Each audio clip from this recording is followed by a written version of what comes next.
History doesn't weep for the man who chooses wrong. It doesn't pause to explain his downfall, doesn't whisper regrets into the ruins he leaves behind. It simply forgets him. No tributes, no carved stone, just a slow, invisible erosion of the man he might have been. And the worst part, he's not forgotten because he was evil. He's forgotten because he was careless. He mistook softness for safety, mistook beauty for goodness, mistook a gentle voice for a loyal heart. And by the time he realized the match in her hand, his life was already burning. Most men don't fall in conflict. They don't fall from betrayal or even failure. They fall because of a choice, a beautiful one. One that smiled with warmth, touched them like peace, and whispered, "I love you," while quietly draining the fire from their soul. No one warns you. Not your mother, because her love is blind.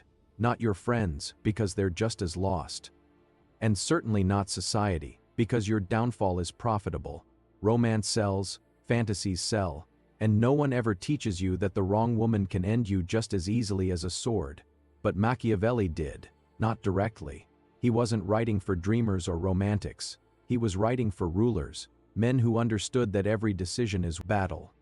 And every person you let through the gates of your life is either an ally or a saboteur. And if you don't see the difference in time, you don't just lose a relationship. You lose your mission. You lose your edge. You lose your kingdom. Because the truth is brutal, but simple. Most men don't fall because they were weak. They fall because they were blind, and in a world where the wrong woman can smile while she sabotages. Blindness is self-destruction. Machiavelli saw through the illusions that destroy modern men, while the world fed them dreams of perfect love and fairy tale endings. He was writing something colder, sharper, more dangerous. He wasn't crafting bedtime stories for the soft-hearted. He was writing strategy manuals for kings. He understood that a man's downfall rarely comes from open enemies. It comes from those he invites into his inner circle without scrutiny, from the ones he lets too close without testing, from the woman who seems like an answer but behaves like a slow, silent unraveling of everything he once stood for. Men judge generally more by the eye than by the hand, he wrote. In other words, most men choose based on appearances. They see beauty and assume virtue. They hear sweet words and believe loyalty. But Machiavelli warned, appearances are theater. What you see is rarely what is, and the man who doesn't look deeper will pay for his ignorance with his legacy. Everyone sees what you appear to be, few experience what you truly are. And so it is with her. The undiscerning man sees charm. The wise man studies patterns. He notices how she speaks when she thinks no one is listening. He watches how she moves when no one is rewarding her for it. He observes her self-discipline, her silences, her boundaries, or lack of them. He's not evaluating her performance. He's reading her blueprint. Because in the game of power, there are no neutral players. Every woman you let into your world is either sharpening your sword or dulling your edge. She's either multiplying your mission or draining it. There is no middle. And the greatest danger? The destructive woman rarely looks destructive. She's polished, elegant. She seems nurturing. She may even quote philosophy and praise your ambition. But watch her long enough and you'll see it. Her compliments bend your spine, not straighten it. Her affection softens your edge, not sharpens your purpose. And if you haven't tamed your hunger for validation, for affection, for beauty, you'll call it love. You'll crown it destiny. And one day, you'll wake up wondering where your fire went. There are only two kinds of women you'll ever encounter, beneficial or destructive. Not working on herself. Not she means well. Not it's complicated. That's noise. That's denial disguised as compassion. In the realm of a man's life, there is no neutral ground. A woman either builds with you or breaks you slowly. She either aligns with your purpose or becomes the reason you forget it. And here's the trap. The most destructive ones are the best at pretending they're beneficial. She won't storm through your life like chaos at first. She'll smile as she unravels you. She'll praise your goals while subtly pulling you off track. She'll admire your fire, then suggest you tone it down. You'll think she's nurturing you, but in reality, she's clipping your wings, one comment at a time. And if you haven't done the work, if you haven't mastered your own thirst for attention, affection, or comfort, you won't see it. You'll call it support, you'll call it love, you'll call it compromise. Until you're standing in the ruins of your own life, still telling yourself she meant well. This isn't cynicism, it's strategy, because a man who doesn't learn to see clearly will name his downfall something romantic. He'll call betrayal passion, he'll call manipulation sacrifice, he'll call emotional collapse commitment. Machiavelli warned us, he who seeks to deceive will always find someone who allows himself to be deceived.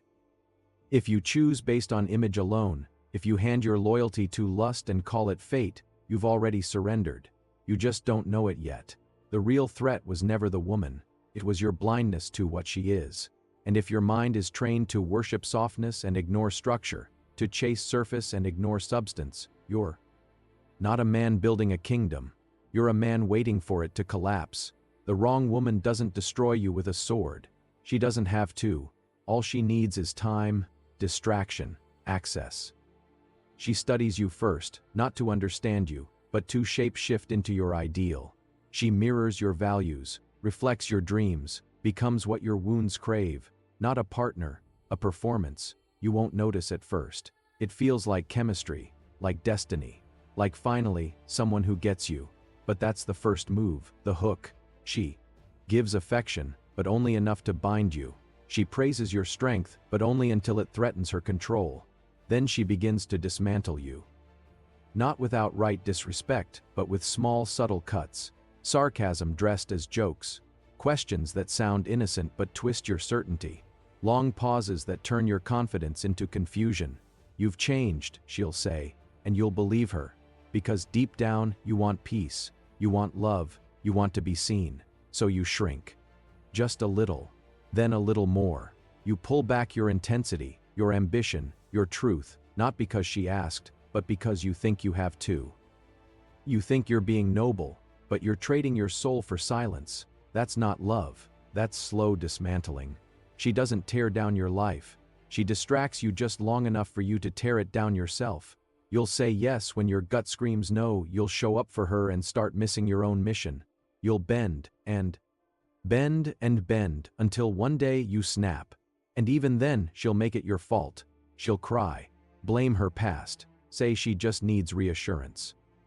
And because you're a man, a protector, a provider, you'll give it again and again and again, until your fire is gone, until your direction is smoke, until your sense of self is a memory. Machiavelli warned of this too. The wise man does at once what the fool does finally, and most men don't realize what she is until it's far too late. By then, she has the keys, and you've forgotten where you left your map. The right woman doesn't arrive with fireworks. She doesn't beg for your attention, perform for your approval, or flood you with praise. She doesn't need to, because she already has her own kingdom. She doesn't want yours to complete her. She wants to walk beside it, to see what you're building, and ask one quiet question: can I build with you?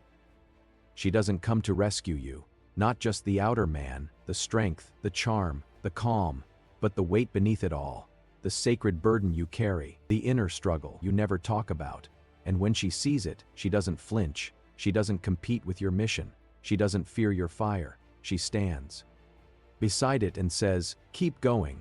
Where the wrong woman needs you to dim your light so she can feel safe, this one fans your flames, not recklessly, but with discernment.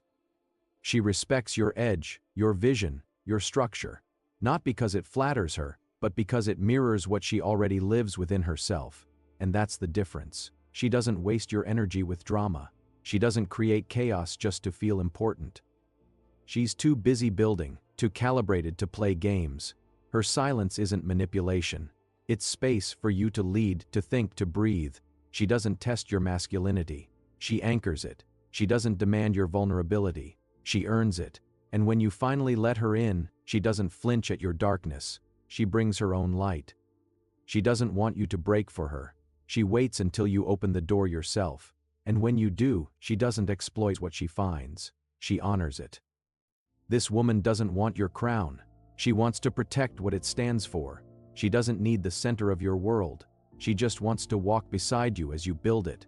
Not by how loud she loves you, but by how calmly, fiercely, consistently she stands with you when the world goes quiet. Here's the twist. You won't even recognize the right woman if you're still in conflict with yourself. You'll say there's no spark. You'll tell yourself she doesn't challenge you, when really, she just doesn't feed your chaos. And if your soul is still addicted to emotional highs and lows, if you mistake volatility for depth, you'll walk away from her and run straight back into the fire. She speaks to your higher self, and if that self is buried beneath pain, ego, or unresolved hunger, you'll never hear her voice clearly.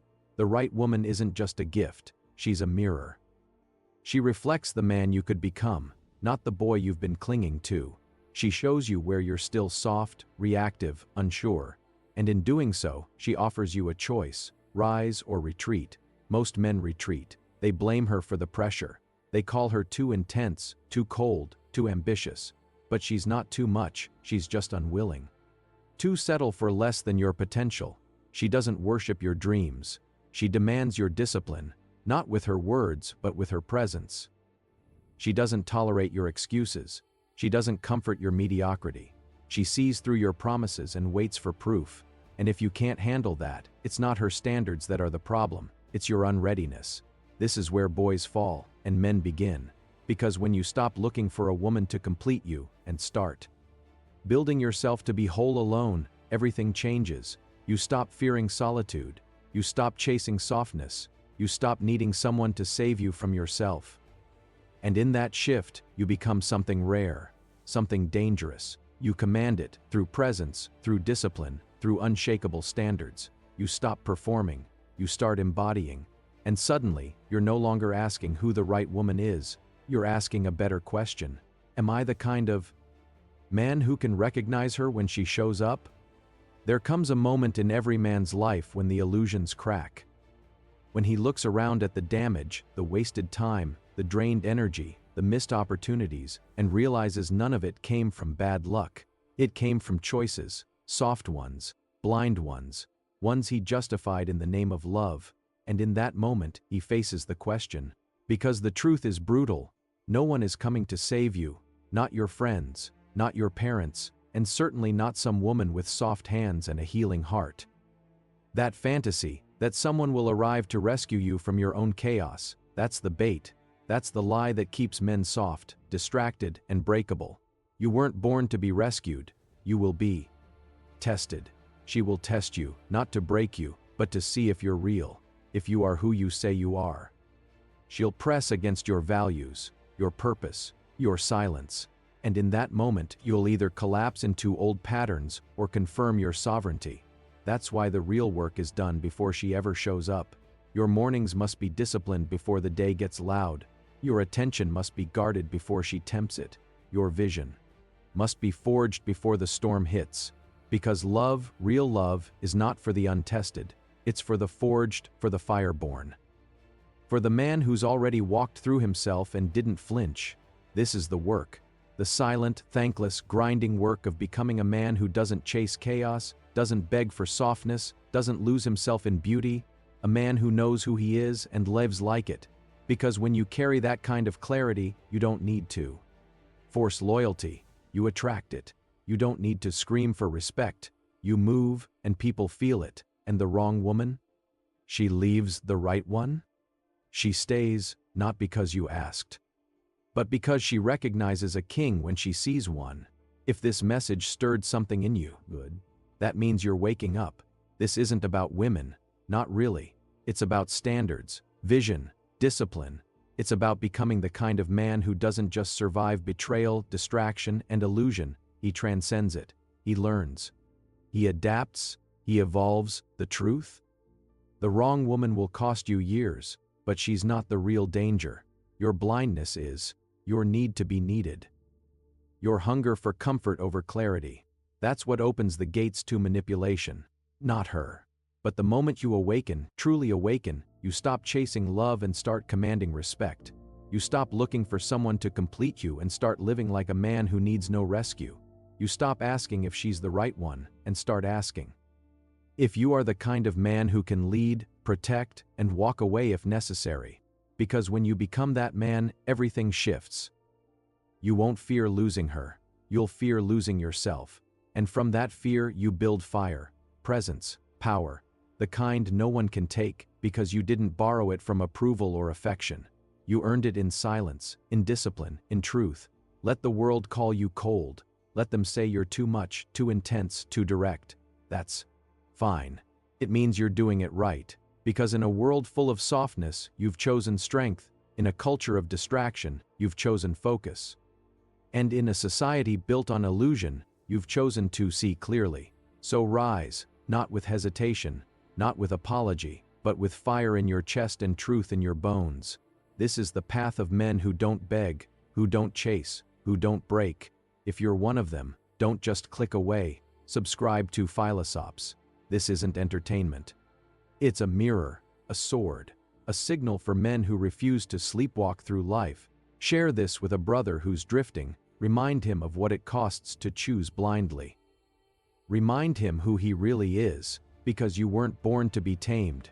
You were born to build, and it's time to begin.